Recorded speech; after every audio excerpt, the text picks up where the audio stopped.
Washington. I had a cabin up in the mountains near Darrington, Washington.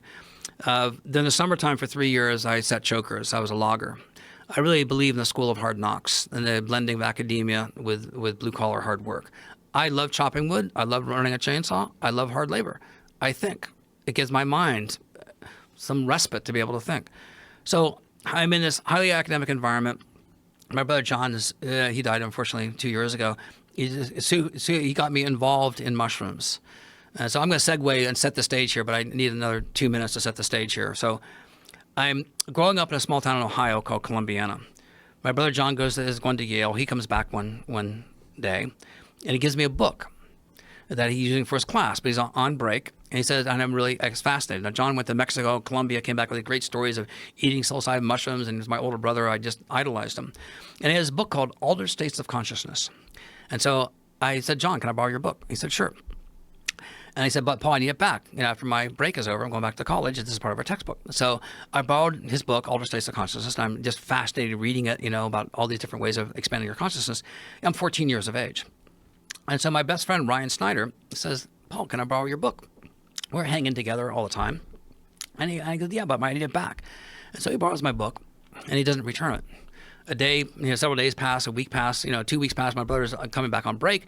He said, I needed that book back, Paul. And I go to Ryan. I go, Ryan, I need my book. And Ryan just kept on avoiding answering the subject. And so I said, finally, give me my book. And Ryan goes, I can't give it to you, Paul. I said, why? He says, my dad burned it.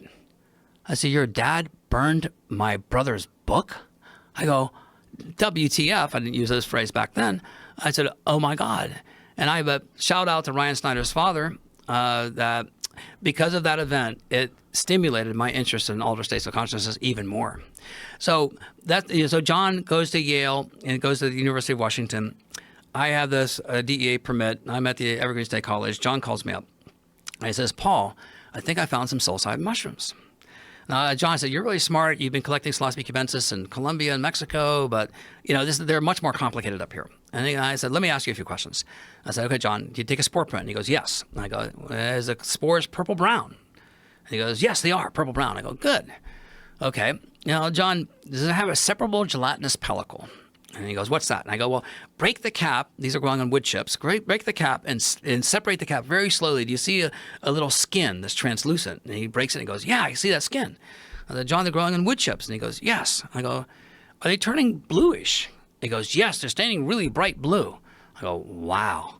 I said, John, how many did you find? He goes, you would not believe it. It's a huge amount. I said, wait. I said, but he said, Paul, they're in a very sensitive place. You better come up here right away. So I jumped in my car and I drove up from Olympia to Seattle, about 60, 70 miles. I get to his house and John's there and I go, well, where are we going? He goes, well, we need some grocery bags, and let's get on our bikes and let's go down there. I go, well, why all the secrecy? And the problem is, well, you'll see. And it was the end of Boat Street. And right at the University of Washington, right off of University Avenue, there's Boat Street. And we get there, and right across the street is a police substation. So we're there, and it was an eruption of this mushroom. There had to be 10,000, 30,000 mushrooms, I don't know.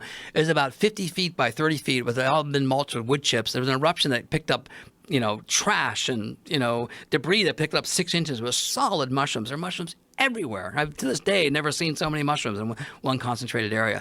So we waited till the police cars went away, and we're kind of idling there. And then the police cars would go away, and from the substation, we'd start picking mushroom, and we fill up a groceries bag or two. And then the other students are walking by. What are you doing? Oh, nothing. And then we eventually go, yeah, there's plenty for everybody. So so it was like pretty soon everyone's all hanging out as a little group, like at the bus stop, right? We're not really waiting for the bus, right? We're waiting for the police cars to go away. Right. And then we picked all these mushrooms. And so we got about 8 or 10 grocery bags full of these mushrooms. How bizarre. It turned out to be a new species called Psilocybe stuntzii, named after... A new species? It's new species.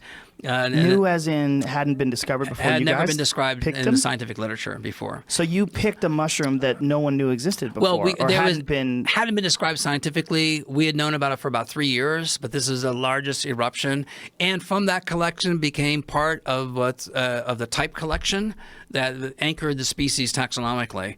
So I think some of the specimens still exist in herbaria around the world because it's the reference standard. So we go back to the house, and it's like, we got to dry them. So we lay out newspapers, and the whole newspapers were just covered with mushrooms. And so that night, we just about 4 guys from Yale, all neurophysiology, all scientists, on the scientist track, and let's eat them. And so, I mean, this is not very potent. They're 1/10 the potency of cubensis, so we made smoothies.